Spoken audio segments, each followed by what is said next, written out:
मैं रोहित आर्या। सुसाइड करने की जगह मैंने एक प्लान बनाया और कुछ बच्चों को इधर हॉस्टेज रखा है। मेरे कुछ ज्यादा डिमांड्स नहीं है, बहुत सिंपल डिमांड्स है, बहुत मॉरल डिमांड्स है, बहुत एथिकल डिमांड्स है। और मेरे कुछ सवाल है, मुझे कुछ लोगों से बात करनी है, उनको सवाल पूछने हैं, उनके जवाब पर अगर मुझे काउंटर क्वेश्चन है तो मुझे काउंटर क्वेश्चन पूछना है, लेकिन मुझे ये जवाब चाहिए। मुझे दूसरा कुछ नहीं चाहिए। ना मैं टेररिस्ट हूँ, ना मेरी बहुत बड़ी पैसों की डिमांड है। कुछ भी पैसों की डिमांड तो है ही नहीं, इमोरल तो बिल्कुल भी नहीं है। सिंपल कॉन्वर्सेशंस करने हैं और जिसके लिए मैं इन बच्चों को हॉस्टेज लिया है। 2 दिन पहले यानी 30 अक्टूबर को मुंबई के मवई इलाके में एक ऑडिशन के नाम पर कुछ बच्चों को बुलाया गया, छोटे बच्चों को। 17 बच्चों को बंधक बनाने वाले इस आदमी का नाम था रोहित आर्या। रोहित आर्या को बाद में पुलिस ने एनकाउंटर किया, आरोप लगाया कि उसको बंधक बनाया गया था, वो पैसा मांग रहा था। और भी कई मामले हैं, खुल करके नहीं आ रहा है, चीज़ें बहुत बहुत अजीब होती, घमंड जैसा। लेकिन इस पूरे मामले ने एक बार तो साबित कर ही दिया है कि हमारा सिस्टम आम आदमी के दर्द और उसकी पीड़ा का समाधान खोजना नहीं चाहता है। वो या तो आम आदमी की चीखों को चुप कर देता है या उसे घोंट देता है, सुनने को तो बिल्कुल तैयार नहीं होता। और अगर बहुत ज़्यादा चुप्पी होने लगती है तो उसको मौत में तब्दील कर दिया जाता है, जैसे ताज़ा मामला हुआ है रोहित आर्या का। लेकिन इसके पहले फर्रुखाबाद के गांव करथिया में भी सुभाष बाथम और उसकी पत्नी के साथ जो हादसा हुआ था वो बड़ा शर्मनाक और बहुत दर्दनाक था। हमारे पास इससे संबंधित कई घटनाएं हैं जो सरकारी कामकाज में शामिल उन्मेष यानी उसको नए तरीके से काम करने वाले लोग, जिनको सामान्य तौर पर ठेकेदार माना जाता है, उनका हश्र बहुत दुखद हुआ है। कभी मौत के तौर पे हुआ है, कभी उनके प्रताड़ना के तौर पे हुआ है या उनकी बर्बादी के तौर पे हुआ है। और कई मामले तो ऐसे हुए हैं तो उन्होंने चुपचाप ही मौत को आत्मसात कर लिया है और कुछ तो बिल्कुल खामोश हो गए, लेकिन उनकी चुप्पी दर्जनों बच्चों की मौत का सबब बन गई। तो ताजा घटना है रोहित आर्या की। एम्बियोसिस है जिसको आपने सुना होगा, आईएसबी जैसे संस्थानों का बड़ा जोरा हुआ है। रोहित आर्या, उसने लेट्स चेंज, एक नया नारा है महाराष्ट्र में शिक्षा के क्षेत्र में, लेट्स चेंज, कुछ नया कुछ कीजिए। उसके प्रोजेक्ट में उसने स्कूलों को सुंदर बनाने, उसको बहुत खूबसूरत तरीके से सजोने का पूरा कोशिश की बच्चों को, ताकि नए तरीके से तामील दी जाए, बिल्कुल नए तरीके से, जिसके बारे में निजी स्कूल भी यही काम करते हैं। उसको लेके उसको बहुत ज़बरदस्त ठोकर हुई और उसका नतीजा ये हुआ कि उसने एक स्टूडियो में 17 बच्चों को इकट्ठा किया, उनको बंधक बनाया। उनके हाथ में एक एयर गन थी, एयर गन आप चाहते हैं जो चिड़िया भी ठीक से नहीं मार सकते उसका, और कुछ रबर सोल्यूशन जिसको उन्होंने केमिकल के तौर पे लिया है, जबकि रबर सोल्यूशन चिपकाने के लिए इस्तेमाल होता है, उससे जलाया भी जा सकता है, लेकिन इतने भयानक विस्फोटक की स्थिति नहीं जिससे बहुत बड़ा हादसा किया जा सके।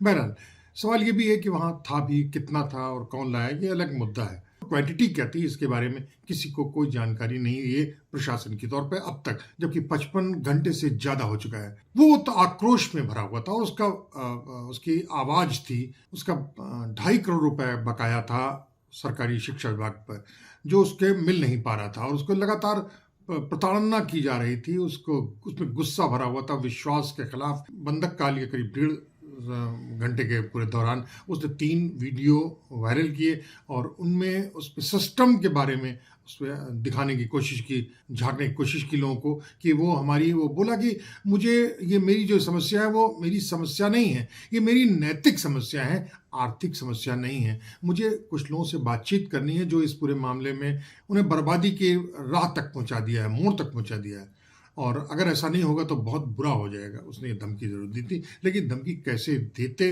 ये रोहित आर्या ने कुछ बता पाया और ना प्रमाण ये जो अब तक मिले हैं रबर सोल्यूशन या गन से, वो उससे साबित भी नहीं हो पाता। बहरहाल दरअसल वो आत्महत्या का रास्ता नहीं था रोहित आर्या का, वो हताशा से जन्मा एक विकृत प्रतिरोध था जो सामान्य तौर पर था, उसमें कुछ ज़्यादा हो गया। 2 घंटे के बीच उन लोगों में फ़ोन जोन पे बातचीत प्रशांत से हुई, पुलिस से हुई। पुलिस आई, कमांडो आया और उसने रोहित की चीख को एनकाउंटर के ठंडे कानूनी शब्द में तब्दील कर दिया। सारे सवाल वहाँ से ख़त्म हो जाते हैं। शिक्षा विभाग ने बकाया से इनकार कर दिया। मंत्री ने कहा कि उनको चेक दिया गया है, जबकि केवल 7 लाख का चेक था, जबकि बकाया था 2.5 करोड़ रुपए का। ये भी उससे खत्म हो गया। लेकिन सबसे बड़ी बात है कि अगर वो भुगतान उसको समय से मिल जाता तो ये नौबत ही क्यों आती? देश के सामने इतना बड़ा संकट क्यों हो जाता? ये नौबत क्यों आती? रोहित ने इस सवाल को चीख में तब्दील किया और सिस्टम ने उसे उसका जवाब गोली से दिया और वो चीख हमेशा हमेशा के लिए खत्म हो गई। अगर रोहित ने चीख नहीं दी होती बल्कि चुप्पी साध ली होती तो उसका हश्र मयंक त्रिपाठी जैसा होता। वो भी नहीं बोलता, वो भी नहीं बोला और रोहित भी नहीं बोलता। झांसी ललितपुर में उन्मेष अभियान के तहत एक साक्षरता अभियान चला रहा था मयंक त्रिपाठी मूलतः श्रावस्ती का है। उसका परिवार सेना से जुड़ा हुआ है और वो लखनऊ में उसके परिवार के साथ काम कर रहा था। उसने करीब 2.5 करोड़ रुपए का उससे काम किया था उन्मेष अभियान के तहत, लेकिन सरकारी फाइलों में वो धूल जमा गई और उसमें फाइलें पूरी गायब हो गई। उसका पेमेंट भी फंस गया। लेकिन क्या लगातार की जा रही प्रशासनिक प्रताड़ना, अनिश्चितता और वित्तीय दबाव कोई प्राकृतिक आपदा है? मयंक की चुप्पी सिस्टम के लिए सुविधाजनक थी, इसलिए उसे जीवित भी नजरअंदाज किया गया और मयंक तो कायरता पर गया, वो भूला नहीं, अपने आप की चीख को चुप्पी में तब्दील कर दिया। लेकिन रोहित की तरीके का एक घटना तकरीबन 8 साल पहले फर्रुखाबाद के करथिया गांव में हुई थी। मैं वहां गया था उसके को रिपोर्ट करने। करथिया गांव में सुभाष बाथम ने अपने बच्चे के जन्मदिन के लिए कुछ बच्चों को बुलाया, तकरीबन 33 बच्चों को, और उनको बंधक बनाने की बातचीत की। लेकिन वो ठेकेदार नहीं था, वो एक छोटा किसान भी नहीं था, उसके पास ठीक से जमीन भी नहीं थी। लेकिन वो पुलिस की प्रताड़ना और उसकी पत्नी के साथ बर्बरता के तंग से आकर के आम आदमी की चोला उसने अपना लिया था। उसने सिस्टम को चुनौती देने का रास्ता बिल्कुल हिंसक तरीके से चुना और नतीजा ये हुआ कि 9 घंटे के ड्रामे के बाद पुलिस ने उसे एनकाउंटर में लाश में तब्दील कर दिया। उसकी पत्नी को भीड़ में के हवाले कर दिया पुलिस वालों ने और भीड़ ने उसको पीट पीट के मार डाला।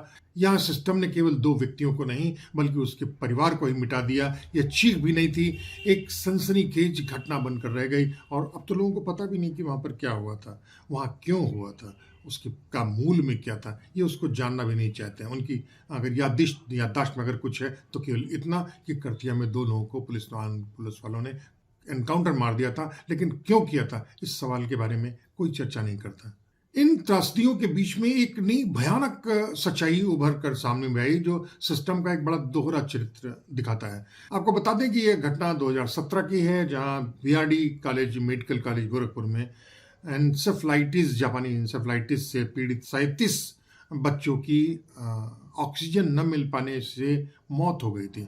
क्यों हुआ था, आइए हम आपको लेके दिखाते हैं। 2015 में अखिलेश यादव की सरकार थी। अखिलेश चाहते थे कि जितने भी मेडिकल कॉलेज हैं उनमें ऑक्सीजन की निर्बाध आपूर्ति होती जाए। इसके लिए उन्होंने अपने अफसरों को कहा कि काम करना है। वो काम सौंपा गया एक विशेष सचिव को। विशेष सचिव ने कई कार्रवाई की। उसमें एक कंपनी को, संभवतः वो हर्षा था, उसको ओके कर दिया और उसको कह दिया कि आप काम शुरू कीजिए। लेकिन काम कब किया जाए, इसके लिए जब उस ठेकेदार ने करने की कोशिश की तो उससे कहा गया कि इसके लिए आपको 7 करोड़ रुपए देने पड़ेंगे। सवाल ये पूछने पर कि 7 करोड़ रुपए किस बात के, तो उन्होंने कहा कि 2 करोड़ रुपए तो ऑफिस में ही लोगों में खर्चा हो जाएगा, जबकि 5 करोड़ रुपया पार्टी फंड में देना होगा। बड़ी भयानक स्थिति है। जरा सोचिए कि वो तब पैसा नहीं दे पाया ठेकेदार और उसने ठेका छोड़ दिया। नतीजा ये हुआ कि प्लांट की योजना जो अखिलेश यादव की थी सारे मेडिकल कॉलेजों में, वो रद्द हो गई, खत्म हो गई। और उसका खामियाजा ये हुआ कि उसके 2 साल बाद गोरखपुर के मेडिकल कॉलेज में जापानी इंसेफ्लाइटिस से प्रताड़ित 37 बच्चों ने 24 घंटे अंदर दम तोड़ दिया। इसका जवाब कौन है, कौन देगा? क्योंकि सरकार राजनीति के हिसाब से तय करती है। सरकार के पास सबसे पहला तरीका ये हुआ कि सबसे पहले मेडिकल कॉलेज के प्रिंसिपल पर कार्रवाई की जाए, लेकिन उससे भी पहले वहाँ का एक कफील, डॉक्टर नाम का कफील, उसको उठा करके जेल बंद कर दिया और मामला ठंडा कर दिया गया। लेकिन इस सरकार ने और उसके सिस्टम ने नैतिकता के तौर पर ठेकेदार की अनदेखी कर दी और बच्चों की मौत को एक दुर्भाग्यपूर्ण घटना का नाम दे दिया। इस पूरे मामले में किसी भी अफसर की कोई जिम्मेदारी अब तक तय नहीं हो पाई है। ये बहुत शर्मनाक पहलू है हमारे सिस्टम का। एपीजे अब्दुल कलाम यूनिवर्सिटी का एक पूर्व वीसी विनय पाठक तो गजब के लूटपाट पर आमादा था। उसके खिलाफ घूसखोरी का कई मामले थे, एक नहीं कई मामले थे। सीबीआई तक में उसकी शिकायत हुई थी, सीबीआई ने जांच की थी, लेकिन उस पर गिरफ्तारी की तैयारी शुरू हो रही थी, लेकिन इसी बीच में वो विनय पाठक भाग गया, भगौड़ा हो गया। 3 महीने तक भगौड़ा रहा, लेकिन उसके बावजूद उसको सीबीआई की जांच से मुक्त कर दिया गया, हटा दिया गया और सारे आरोप उसके ऊपर, सारे मुकदमे खत्म हो गए, जबकि उस पर बाकायदा एफआईआर दर्ज थी। लेकिन राज्यपाल ने उसको बड़े बड़े ओहदों पर बिठा दिया। ये हमारा सिस्टम था। विनय पाठक जैसे आरोपित अधिकारी भ्रष्टाचार के गंभीर आरोपों के बावजूद सिस्टम में ऐसे विनय पाठक जबरदस्त घूम रहे हैं, गलियारों में सुरक्षित घूम रहे हैं। उन पर लगे आरोपों की जांच का फंदा बिल्कुल ढीला है। यहाँ सिस्टम ने शक्तिशाली को बचाने का पूरा रास्ता साफ कर दिया। ये दोहरा मापदंड है सरकार का और सिस्टम का। समस्या सब कुछ बुरे लोगों की नहीं है, बल्कि ऐसी संरचना की है जो शक्तिशाली लोगों के लिए नर्म और कमजोरों के लिए बहुत कठोर है, और उसका खामियाजा होता है मयंक त्रिपाठी जैसे, या सुभाष पाठक जैसे, या रोहित आर्या जैसे लोगों की मौत में, और विनय पाठक जैसे लोगों के सुरक्षित स्वर्णिम माहौल में तब्दील कर देने के।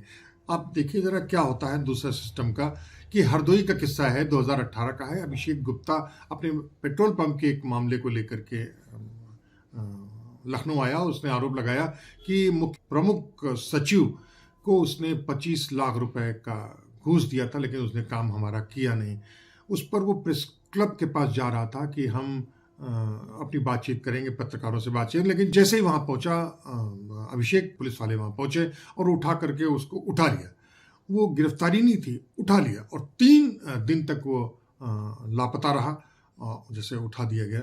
जबकि कानून कहता है उसको 24 घंटे के अंदर कोर्ट के सामने जाना चाहिए, लेकिन ऐसा हो नहीं पाया। तीसरे दिन उसको वापस दिया गया। उसका चेहरा सूजा हुआ था, साफ लग रहा था पीटा गया है उसको लगातार 3 दिन तक, और उसने फिर सबके सामने, प्रेस के सामने कहा कि मेरा मानसिक असंतुलन है और मैं जाने क्या पागलपन में क्या कर दिया। अब वो सारे मेरे जो मैंने आरोप लगाए हैं वो झूठे हैं, उसको गलत किया जाए। तो ये संकट है हमारा सिस्टम का।